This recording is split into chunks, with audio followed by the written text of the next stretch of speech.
Alrighty, guys, thanks for joining me. This is your host, ID Jester. Welcome back to Victory and Glory, the American Civil War. So, last episode we talked a little bit about recruiting.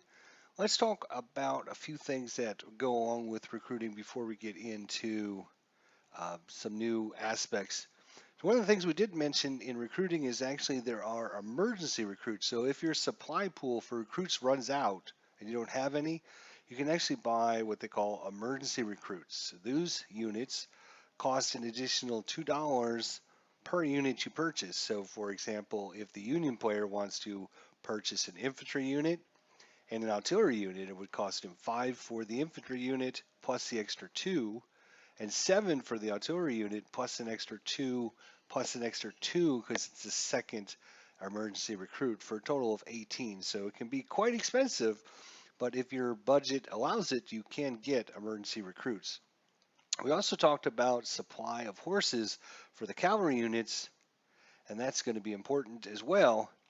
Each side is going to have 6 new horse factors applied every April turn. So April, you're going to get 6 new horse factors, and you can carry over only a maximum of 9 horse factors each year. So if you have anything above that, those will not carry over.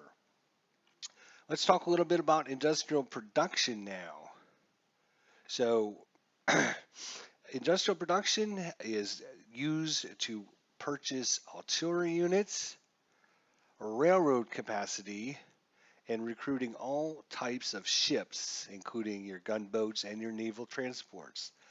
Ironclads actually cost 2 production factor for each unit, while all the others only require a one-on-one basis.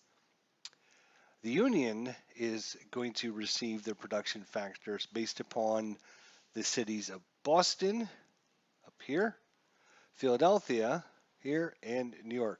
Boston is actually a 2 production, Philadelphia is a 1, and in New York City is a 1 as well.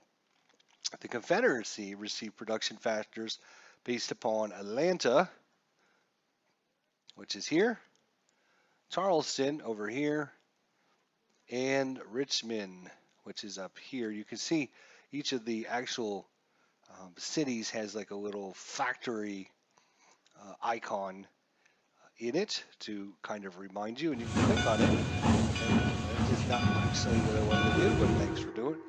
If we click on the actual, well, all right, let's go ahead and move them up there, whatever. You can see if you click on it, you will see a unit card down here that shows you if it has industrial production. If we click on Nashville, you can see there's no card there, so there is no industrial production on there. Baltimore, again, if we enter a control key, brings up our little mini map. Baltimore will actually provide production factors for either side, depending on who currently owns this city. And one thing to keep in mind is when a city is captured, the foundries that are in it are destroyed unless the city is one of the border state regions against Maryland, Kentucky, and Missouri. The foundries are destroyed. The city will no longer produce supply factors unless a new foundry is added through an event card. So there might be a way to get those foundries back up and running through the use of different event cards. But once again, Philadelphia, New York, Boston, Atlanta, Charleston, and Richmond are all very important for your industrial production.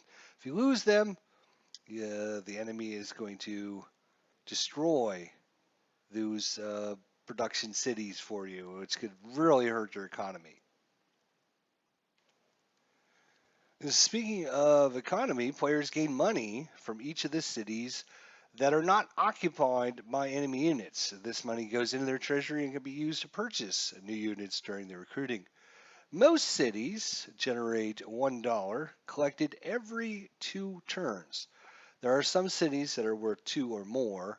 If you and the border cities such as Washington D.C., Louisville, St. Louis, they're going to generate income for whichever side occupies them.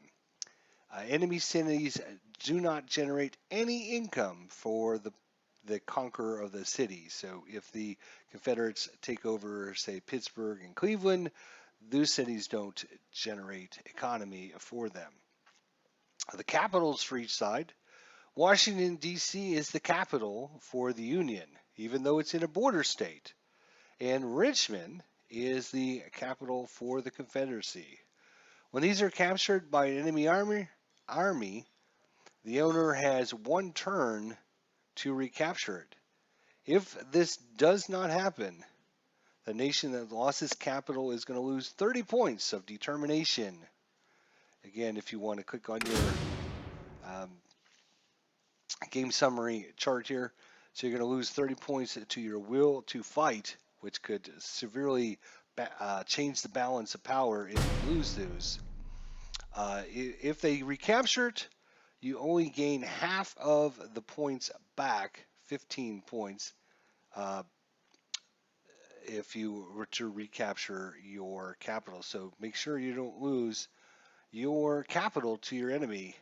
Of course, we're going to talk about determination in the next episode, but I wanted to talk to you about the different capitals and give you some information on the economy.